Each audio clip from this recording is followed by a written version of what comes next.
ended in the FA Cup. Harrogate Town 2, Wrexham FC 1. Wrexham are knocked out of the FA Cup in the first round by a very strong League Two side in Harrogate Town. Before we get into this, please make sure to drop a like, hit the red subscribe button if you haven't already. You'll be seeing more match reactions, matchday vlogs coming out of this season, so please subscribe and turn the notification bell on so you don't miss a video from me. So yeah, a very disappointing day at the office for Wrexham as we are knocked out of the FA Cup by Harrogate Town, a game which we took the lead in for the first 60 minutes and then just fell off in the second half, as we usually do, bottling a lead.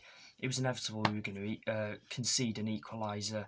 I don't think we've held on to a 1-0 lead apart from Dagenham and Woking this season. It's starting to get just disappointing is the right word. We did actually have a very strong start to the game, as it sounded like. Quite a lot of attacks. I think McAlinden had a really good game today. Ponticelli got his goal from a Tozer throw, and it was an overhead kick and he stabbed it home from like 2-3 yards out. So we took the lead into half-time 1-0, and it was almost like we thought it's going to be our day, we're having a good half. But then everything just went wrong in the second half. Not to mention as well, I thought as well, Cameron Green at left back sounded like he had a really good game. I would 100% start him on Tuesday over Jamie Record. It's good to see him finally get minutes. We did take the lead, and then second half is when we just crumbled. They scored from a free kick. Simon Power, I think it was. A clumsy challenge from Brisley. It sounded really close in. And then 1 minute they're taking it and the next minute they're celebrating. So 1-1, and then from then onwards there was nothing really. I couldn't see us getting the winner or going out and going to score. Just invited the pressure from Harrogate, which we shouldn't be doing because we've been on top of them for the whole of the game. And then one silly mistake, a good save from Laneson, and I think it was Danilo Orsi, I think it was, scored the second goal, a tap-in from Laneson's save. So it was 2-1, and then this is when we just started to put on the pressure a little bit more. We had incredible amount of chances towards the end. The last 5 minutes, we were hurling everything. I'd say we must have had at least 5 or 6 shots. It was Bento's a throwing corner, Laneson was up. It was almost like we had to score. It was so action-packed right at the end, but why do we leave it so late on to try and get an equaliser? We should have been doing that after we conceded, or doing it whilst we were winning to seal the game, especially if when we were on top in the first half. We should have just continued to go for it like we did at the end of the game.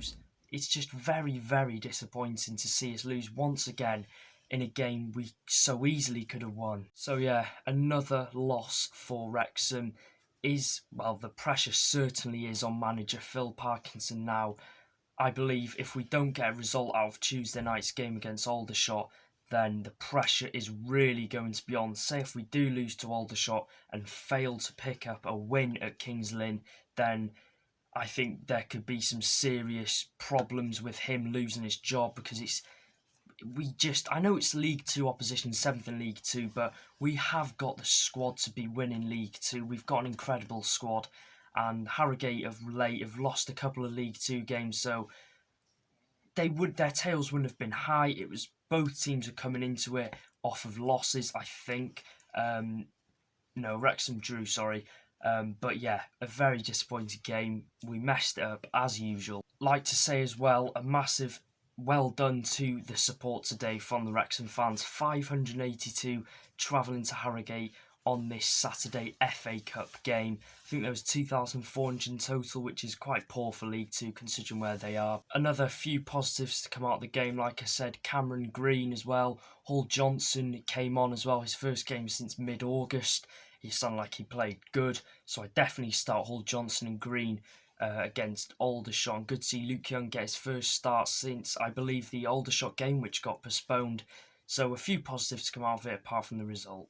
Again as well, we went for a different formation. It was 3 at the back, and it seemed like after 60 minutes it seemed solid, and then it just started to crumble. It's like a fizzy drink. It's fizzy for the first hour, and once you open it, it just goes flat. It was just shocking. We've got a great defence, and it's just, why are we allowing silly mistakes? Why are we conceding and bottling every week? I don't get it.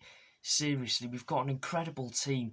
Okay, we do miss Mullin, but we can't be relying on Mullin a lot to get us results out of games like this. We could have easily won that game, but once again, we bottle a lead. I'd have given the match rating, I'd have given it a 4 out of 5. It was very end-to-end stuff. My man of the match, I think Tyler French had a really good game, as usual. Cameron Green as well, I thought he had a good game. McAlinden, there's a lot. Ponticelli as well, it sounded like he had another great game. But I'm going to give my man of the match this week to... I'll give it to Jordan Ponticelli. I'll give it joint Ponticelli and French.